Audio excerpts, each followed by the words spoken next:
Hello folks, it's the Pace Chaser again. Welcome to another one of my videos. This is another one of the model reviews that I do from time to time, where we look at some of the older diecasts available on the second-hand market. And today we're going to look at the EFE Exclusive First Editions Alexander Y-Type. And we've got the two variants here, the more common version with the bigger side windows, and the less common one with the small side windows there. So we're going to review both of them together. So the real Y-Type was an absolute classic of bus design, as you can see. It was produced from 1962 to 1983. There were a couple of pre-production versions done in 1961 as well. In 1971 they started to use aluminium alloys in the construction of it, and it became known as the AY. At least officially everybody still referred to it as a Y-Type. And the short windowed version, which hadn't been differentiated, became the AYS. The S standing for short bay, as in short windows. Not service bus, as Wikipedia would have you believe. You could get a service bus version of the large windowed one as well, so it stood for short bay. The EFE model was produced from 1996. The large windowed one was from 1996 till 2014, and the small windowed version was introduced in 2012, and the last one up to press was issued in 2015. There was also a Bristol RE version, but we haven't got one of those today. It's very similar to the large windowed one, it's just got a different front grille, that's all. So again, up to press, we're doing this in March 2024, this video. So as we speak, there have been 18 versions of the large windowed Y-Type with the earlier type grille. Both of these have got the later style front grille. I'll show you the earlier grille on this vehicle, a Y-Type that I've converted down into a towing vehicle. But that's what the early grille looked like there. So there have been 18 versions with that grille, and there have been 20 versions with the later grille, all except one of those production. So the entire production with the early grille, and all except one of the ones with the later grille, have had these higher backed coach type seats. They did do a tan and wear PTE one with the big windowed body, with the bus type seats that you find in the short windowed type. But there's only been one of them up to press. The small window version, far more scarce. There's only been 6 releases up to press. As I said, the last one was done in 2015. One of those had the early grille like we saw on the other vehicle, and 5 of them have had the later grille. 3 of those had representation of 4-leaf doors. Some Y-Types, there were variations. Some of them had single headlights, not twin, but the entire EFE production has got twin headlights. This vehicle in real life had single headlights, but EFE have dealt with that by not picking out the inner of the 2 headlights. They've only picked the outer ones out in silver, and they've put the inner ones in body colour to try and disguise them. That's because, as I said, the real vehicle had single headlights. Some Y-Types, both types of windows, had 4-leaf doors. As I said, EFE did do a representation on the short windowed version of that. Unfortunately, they didn't increase the width of the door. In real life, the 4-leaf door came across here almost to the wheel, so it was a lot wider, and then the first window was correspondingly shorter. But what EFE did was just print the extra pillars of the door onto the glazing, so you had a 4-leaf door in the same width, which doesn't look very effective. If you do see the models that are done, it looks quite crude. But you can't blame them, I suppose. It's a lot cheaper than producing a second version of the casting with a wider doorway. So as I said, the Y-Type was a classic of bus design, as you can see. The vast majority of the ones produced went into service in Scotland when they were new. They were very rare in England until about the time of deregulation, when some of the Scottish operators started to sell theirs off, and they began to appear with English operators. Some did go new to English operators, but not many. I think there were 3,200 produced, of which 2,800 went to Scottish Bus Group operators, and quite a few more went to other operators in Scotland that weren't part of the Scottish Bus Group. But as I said, it did, when they appeared on the second-hand market, they became more common in England, which was nice to see, because it was nice to actually see them. I grew up in Hull, I'd not seen one until probably the 1990s. So both the versions I've got are Lincolnshire Road Car vehicles. Lincolnshire Road Car traded as Lincolnshire until the time of deregulation. Then, about the time of deregulation, they started to trade as Road Car. And these show the sort of privatisation era of the firm with the Road Car names.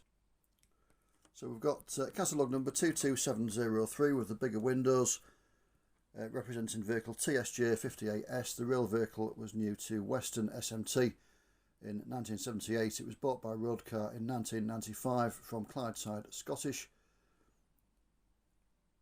And it's modelled on Route 51 to Louth. I'm currently based in Grimsby. The 51 runs between Grimsby and Louth and still runs nowadays, although unfortunately it doesn't have Y types on it anymore. This model was released in December 1997. And then with the small windows, we've got catalogue number 38302 that was released in March 2015. And that represents vehicle OGM 625M, which was new in 1974 to Central SMT. And it was bought by Road Car in around 1989 from Vanguard of Bedworth. So what we'll do is we'll look at the similarities, because some parts of the two models are the same, including the front end. So the front's nicely done, the shape of it's captured well. The windscreen's maybe a little bit flat, but it doesn't look too bad. All of the EFE production had a single piece windscreen, whether the real vehicles did or not. It's not much work if you do want to model a split screen to just paint the bar on. A couple of bits of masking tape, a bit of paint. As you can see, the short window one, EFE have represented a split screen by printing the divider onto the screen. And then both of these models, as we said, have got the late grille. So the headlight's nicely done. The grille itself is printed on, but it's really, really nice. I've painted a few of these. I always take care to mask the grille off and use the original grille, because it is a bit of a masterpiece. As I say, this vehicle in real life had single headlights, so they've just not picked out the inner two to try and represent that. It also had the bottom of the grille panelled over, so again they've just done that in body colour rather than printing the grille on. And it had a simplified style of grille, which they've represented by the printing there. Nice to see them deviating. I mean, the vast majority of the late grille ones have got this version of grille, which, as I say, is very, very nice. So if we look at the rear of the buses, that is also the same. All of the EFE production had the boot represented. Not all real Y types had a boot, but as I say, all the EFE models have got one. Again, the shape of it's really, really nicely done. It captures the shape very well. The window's lovely as well. That's curved in two different planes, horizontally and vertically, and it's mounted at a slight angle. Again, really nicely done. The real Y type had the rear window of it was also the front window of the double deck body, and it's the same on this. If you take that out, it will fit into the EFE Alexander Fleetline or Atlantean. The front upper deck window, that will fit in there, and the front upper deck window of one of those will fit into your Y type. Why you'd want to swap the windows over, I don't know, but just saying, as per the real thing, the windows are interchangeable. But yeah, very nice. The back of the model, very nicely done. The roofs again are the same on both. You've got these skylights here. These don't come out. They're on a sort of subframe that runs underneath the roof. They're all linked together, and that subframe is bolted to the or riveted, should I say, to the actual roof. So when I've repainted them, what I've done is just masked these windows over. If you spray paint in one of these models, just remember to mask the underside of the roof lights as well. Otherwise, bits of spray paint can get on them. Is that the voice of experience speaking, Pacer Chaser? Well, that would be telling, wouldn't it? So the chassis again is the same on both. Just some basic chassis detailing there, as you would expect on an EFE model. And as I said, the interiors, this is where the models deviate. The interior of the large windowed one, all except one of the ones released, have got the high-backed coach type seats, whereas the small windowed one, all of them have got the bus type seats, the lower backed ones, which you can just about see in there. Just hold it under the light. So yeah, so we'll have a look at the differences. So look at the side of the big windowed one.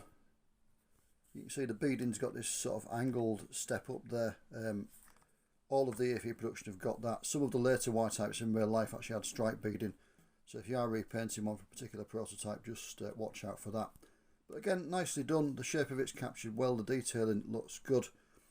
In the mid-60s, the construction and use regulations for single deckers were changed to say that they had to have a near side emergency exit. Most manufacturers got round that by having an emergency window, either one that hinged out that you could climb out of, or just a big fixed pane of glass with a hammer next to it inside to help break it in an emergency.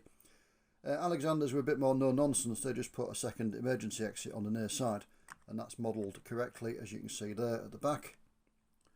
The wheels look pretty decent, very nice. And then we go around to the offside, and you can see there again, nicely detailed, nicely shaped. Emergency exit on the offside as well, as there should be. We'll look at the sides of the short-winded version. See, they haven't modelled any beading at all. Some of the short-winded ones in real life did have various types of beading, but it's not been modelled on this one.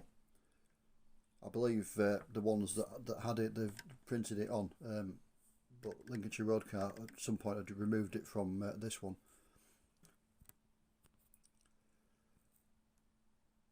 There's something about this short-winded version that doesn't look quite right, and I can't put my finger on what it is. It just somehow doesn't capture the look of the real thing. I think the windows are actually a bit squared off. They were very, very rounded, the corners of them, in real life. And I think that's probably it. They're not quite the correct shape. They're a bit too square. But, you know, it's generally a good model. It's just a bit of nitpicking, really. And again, if I turn it around to show the offside. And there we go. So something worthy of note, this model isn't correct. The real TSJ 58S had a 4-leaf door, so it should, as we said earlier, have a wider doorway and a shorter first window. It also had bus seats in real life as well, but as I said, when this was released, it hadn't done a version of the Y-Type with bus seats. It is possible, if you take one apart, to cut down the coach seats. They do cut quite easily, and I've done it in the past, just cut the tall headrests off and make the seats lower back. You end up with quite a chunky representation of bus seats, but it is possible to do. Just a bit of a word of warning, EFE's parent company entered administration in 2016. For a few years before that, I think they were trying to cut costs. So the plastic that these later models are made from, the chassis and the seat units, is a lot thinner and not as good quality as on the earlier ones. Indeed, if you hold the interior up to the light, you can actually sort of see through it. It's kind of opaque. It wasn't just the Y-Types that were affected by that. The later production of Route Masters, Bristol VRs, and probably quite a few others suffered from it. But it's worthy of note, if you're taking one apart, one of the later models, that the plastic is flimsier as well, so just be more careful when you're taking the chassis to pieces. Again, the voice of experience. So we come on now to the question of price. I was going to do these models, I was going to review them separately because the price differential is massive. The big window ones are far more common. As I said, there were a lot more versions released and over a longer period of time, so that they're very, very easy to find with the early grille and the late grille. Quick look on eBay. As I say, I'm doing this in March 2024. Quick look on eBay for the purpose of this video showed that the cheapest one I could find was £12.50, including postage and packing. And they went up to about sort of the £30 mark. There are a few that are more sought after than the others, but generally speaking, somewhere around sort of the mid-teens will get you one, including postage and packing. So they are relatively cheap, and they're very, very easy to come by. But in contrast, the small-winded version is very, very scarce indeed. I did a search on eBay, and there were only 2 short-winded vehicles available. One was a road car and one was a central SMT. The road car one was £55 plus postage, and the central one was £119.39 plus postage. So they are, the Scottish ones in particular, are really sought after. There's an Eastern Counties version which tends to go for around £75, somewhere around that. The road car one is actually the cheaper of the ones available. This one that you're looking at cost me £53. It was £48 plus £5 postage, and that was quite cheap for one. But as I said, the cheapest one I could find looking on eBay was £55 and plus postage. So they are really expensive. They're really sought after and they're really scarce. They were done towards the end of EFE's first existence, in the period when they were running into trouble. As I said, there have only been 6 releases of the small-winded version, and they are very hard to come by, and as a result they're very, very expensive. But anyway, yeah, lovely couple of models. As I say, I'm currently based in the Grimsby area, so it's nice. I do remember road car buses from visits to Grimsby, and also growing up in Hull, they used to come across on services from Scunthorpe and from Grimsby and Cleethorpes.